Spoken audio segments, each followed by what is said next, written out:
Bonjour, mon nom est Éric Saint-Gelais, je suis président de Miyagi, qui se spécialise en gestion du changement, qui se spécialise en solutions d'apprentissage et en soutien à la performance.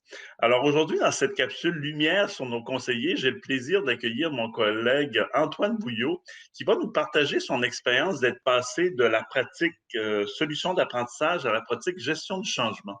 Alors Antoine, bonjour, comment vas-tu? Bonjour Eric, ça va très bien et toi? Oui, excellent, merci.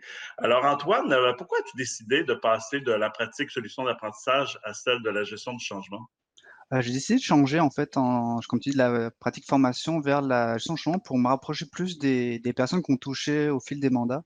Je m'apercevais qu'on touchait vraiment en fin de projet aux apprenants ou même aux employés et je sais qu'il y avait quand même un gros travail en amont qui était fait justement pour répondre au mieux aux besoins d'apprentissage donc le fait de l'arrivée en gestion de changement en amont, ça permet de mieux comprendre, je trouve, les changements auxquels sont passés tous les employés pour mieux les accompagner, tout au long du projet, même jusqu'au déploiement, en fait. OK. Et qu'est-ce que tu as retrouvé quand tu es arrivé en gestion du changement? C'était quoi ta plus grande surprise, disons? Plus grande surprise, je dirais, c'est on se doute pas avant d'entrer en gestion de changement, tout le travail qui est fait, comme je disais en amont, toutes les phases, je dirais de changement que vient l'employé, que ça soit de la surprise, du déni, de prendre connaissance, en fait, de à travers quelle phase ils vont passer. Souvent, il y en a beaucoup qui se disent qu'ils ont toujours travaillé ainsi, mais que il y a peut-être d'autres façons de faire, d'autres qui sont plus résistants et on s'aperçoit souvent qu'il y a souvent un peu de politique derrière certaines décisions. Ouais, Donc il y a certains employés qui comprennent pas, en fait, le fond du changement. OK. Donc souvent, Et au fil des différentes rencontres, justement, on soulève certaines roches qu'on veut soulever ou non, mais qui font quand même avancer le projet. et dis-moi, en quoi ton expérience en solution d'apprentissage t'a aidé en gestion du changement?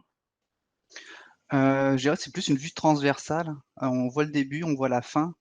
On sait comment les personnes vont réagir, mais également on sait comment les toucher le mieux. Certaines personnes sont plus à l'aise avec des réunions de Teams, d'autres sont plus à l'aise en face à face, d'autres sont plus à l'aise avec certains outils.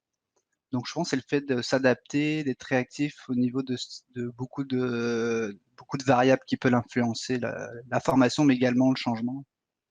Et toi, en tant que conseiller, comment ça te rend donc un conseiller plus performant, plus efficace, plus à même d'aider nos clients? Exact, oui, c'est ça, c'est une corde de plus à mon arc, je dirais, parce que justement, il y a les 2 facettes.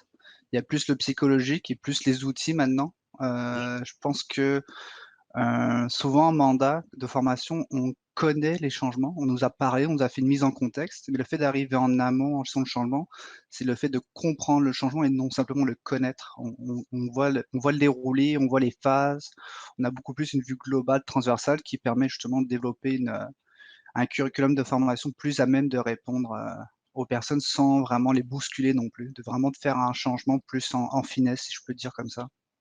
Et en conclusion, donc, tu es content d'avoir fait ce changement-là, d'être passé des solutions d'apprentissage à la gestion du changement? Très content, oui, justement, je trouve que c'est un bel accomplissement, une belle opportunité que j'ai eue de carrière, c'est de se rapprocher plus de mes études, universitaires que j'ai fait, donc ma maîtrise en commerce international et en management, donc beaucoup plus rapproché vers l'humain. Je dirais pas de la psychologie, mais plus l'analyse de la personne. C'est vrai qu'actuellement, en contexte de télétravail, on a moins le langage non verbal, tout se passe avec des personnes qui ont juste un tronc comme on voit actuellement. Donc je trouve que c'est un petit jeu justement de décryptage, d'analyse qui est vraiment intéressant. Souvent des très belles surprises, des personnes justement qui s'expriment ou qui ont du mal à communiquer.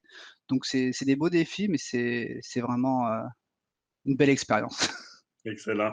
Ben merci, Antoine, d'avoir partagé ça avec nous. Donc, puis à vous, ben, on espère que c'est intéressant. Donc, on vous dit à très bientôt. Merci, au revoir.